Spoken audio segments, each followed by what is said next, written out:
Hello, it's Martin the Mad Plantman. And last week, if you remember, we looked at and talked about the plant hunters, the men who risked everything to find the plants that we have in our gardens today. But finding them, that was only half the battle, because once they had them, they had to get them home. They had to go across oceans. They had to go for months traveling. No modern transport, no logistics, no garden centres, no plug trays, and most plants, guess what? They didn't survive. So today we're diving into the techniques they used to actually get the plants back alive. And here's the clever bit. A lot of what they figured out back then, we're still using in gardens today. So, first of all, we have the fantastic Wardian case. This was the invention that changed everything. It's the big one. Before the Wardian case, plant hunting was almost pointless. Collectors would gather lots and lots of plants, they would carefully pack them, put them on ships, and by the time they arrived back into Britain, they were dead. There was too much salt, too little air for them to enjoy anything fresh. There was no fresh water, no stable environment, and the losses were enormous. Then along came Nathaniel Ward, and this is the best bit. He didn't mean to invent anything. He noticed a fern. It was growing inside a glass container. The moisture had evaporated, condensed, and watered the plant. It was a closed ecosystem. And suddenly, that idea, it became the Wardian case, a sealed glass box where plants could stay humid, stay protected from salt and spray, stay stable for months at sea. So imagine being in a ship in the 1800s without this. Almost impossible. With this, changes everything. Camellias, acers, magnolias, all of a sudden these could be transportable and bring them back to enjoy the plants we have today. You put a clear lid on a propagator, you use a plastic dome, or even cover cuttings with a bag.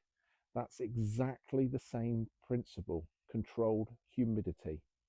They cracked it about 200 years ago, and we're using it today.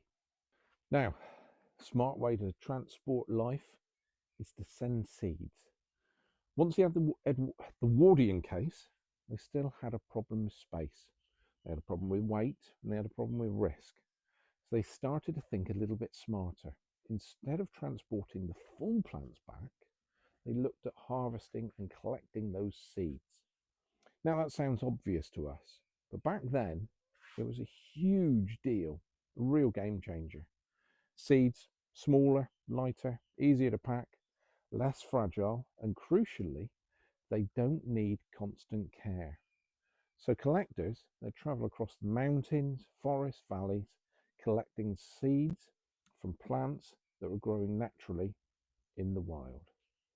Sending them back to Britain, then here those seeds could be grown, they could be propagated, and of course they would be multiplied. One plant became hundreds, hundreds became thousands, and suddenly that rare discovery becomes a garden plant. Now think about your garden today. Think about plug plants. Think about seed trays, seed packets. That entire system, it's built on exactly the same principle. Find it once, grow it at scale.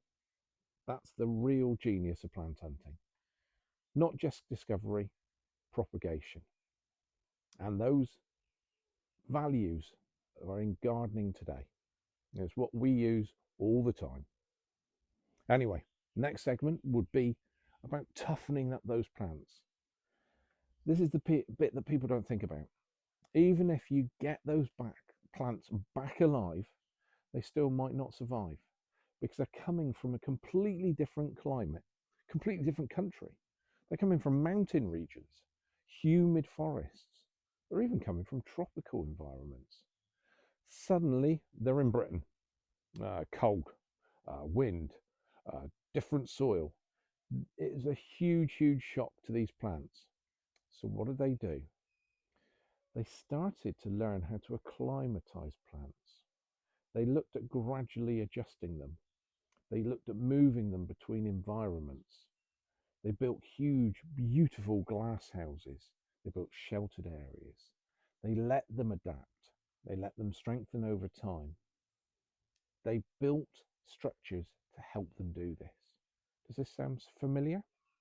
It's exactly what we call hardening off today. We take plants from a controlled environment, let's for instance a polytunnel, and then get them garden ready for the real garden conditions. It's one of the most important gardening techniques we use. We take them out of the polytunnel, we bring them back in. We take them out, we bring them back in. And it comes directly back from the plant hunters that figured it out basically the hard way. The plants now survived, the ones that adapt, and the plants that are still growing today are the tough ones, the survivors. And that's the important bit. Anyway, bit of Grant for now. It ain't finding the plants that's hard. It's getting the bugger home alive. That's the real challenge. And that's where the story properly begins. The real one, the expedition, the plants, carefully packing these Wardian cases. Months of work. They're loaded onto these ships. Everything's going well. Storm hits. Now back. Then gets desperate quickly. Weight becomes a problem. In some of those cases, they get thrown overboard. Plants are lost. Imagine that. Imagine them months of collecting, gone in seconds. And that's the bit that people forget. For every plant that made it, hundreds didn't. That's the real story behind your garden. Anyway, it's enough learning for one day. See Drackley, Grant for out, back to the young fella. Now let's look again at what those fantastic plant hunters brought back. What do they actually give us? These techniques they introduced, Wardian Case, seed collecting, acclimatization, they're the reason that we have plants today.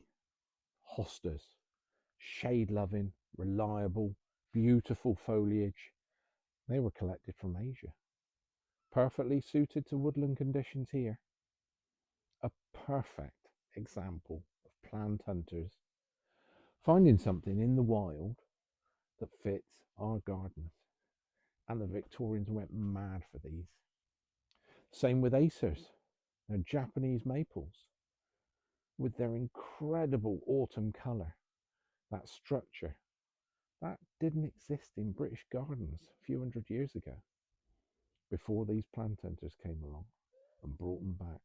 And today, they're our centerpieces. And of course, you can't forget the primulas. Early season colour, alpine, origins, plants collected from mountain regions that now thrive in our spring gardens. Plants that were once grown in remote, hard to reach places, now sitting in pots, beds, borders across the UK. All because someone figured out how to transport them, how to grow them, and how to make them survive. What incredible chaps they were. And that's the thing. The techniques might look simple now. Propagation, seeds, hardening off. But they were discovered through trial, failure, and persistence.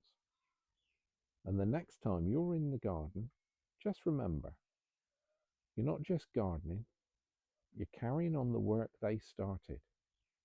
Anyway, next week's episode, we're looking at how plant hunters didn't just change gardening, they changed what we grow, what we sell, and love today. Stay weird, stay wild. Mad Plantman out.